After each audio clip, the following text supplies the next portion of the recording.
Thank you all for coming. Today I'm going to be teaching you a very easy way to create an eye-catching photo. It's called a color splash. A color splash is when you take a full color photo, you convert it to black and white, and then you restore color back in that photo. This is one of the first skills I learned in my graphic design and digital imaging classes, so I feel like it's a fairly simple technique that many people can use. There's two ways to do this. You can either restore color in a specific object or in a general area. The specific object is good when you're trying to really make a product pop out, or a certain object with a distinct outline like someone's clothing or a flower. And then the general area is typically used for landscapes, because when you view a landscape photo, your eye tends to wander around the picture, and when you do a color splash, then it really focuses the viewer in on one area.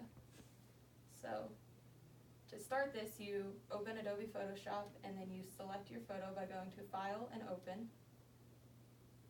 You select the photo.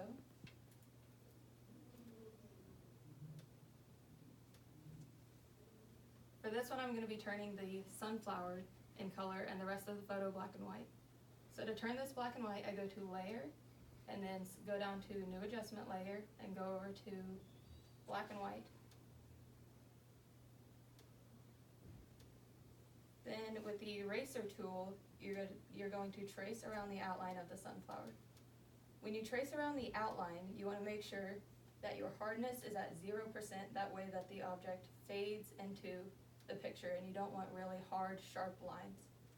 And to resize your eraser or your brush, you can use the bracket keys on your computer, and then you would just trace around the outline of the object. So that's with the hardness at 0%, and the reason you don't want the hardness at 100% is because it creates a really choppy line like that, and it just wouldn't look as good. So after you go around the entire outline of the object with your hardness at 0%, then you can put your hardness at 100% and fill on the inside, and it should end up looking something like this. And as you can see over here, the opacity slider just makes it fade into the picture a little more. So basically the opacity slider is making the black and white filter transparent. So when I get rid of the opacity, it turns it back to full color. But if I set it around 90%, it just makes the black and white filter a little more transparent, so your object fades a little bit better into the picture. The next way that you can do this is with a landscape photo. So I'm going to go ahead and select my landscape here. What I'm going to want to do here is bring your attention to these buildings, because when you first see this photo, it's a lot of color and a lot is popping out at you, and it's really hard to focus on something certain in this picture. So this is a little different than a specific object, because if you would just try to scribble over these buildings, then it would look really choppy and not as good. So there's a different technique that you use when you're working with landscape photos. But you start the same. You go to Layer, New Adjustment Layer, and then Black and White. And the difference here is we're going to make our eraser as big as we can around the area that we want to fill in. Because if it's small and I just go like this, then it looks really choppy, and it's not like a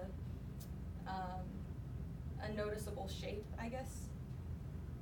But if we make our eraser big and then make sure that our hardness is at 0%, it should fade into the picture really well. So all you have to do is put your cursor over the area that you want color to be added into, and then click, and the color then is in that area. I'm actually going to change mine a little bit and make it bigger right here. And then again, go over to my opacity slider and go down to about 90%, just so the picture fades in a little bit better. And that's it. That's all you have to do. This is a really simple technique that you can use if you want to edit photos for like your social media, or if you have advertisements or a project that you need. I really hope that you can use this sometime in the future. Thank you all for listening.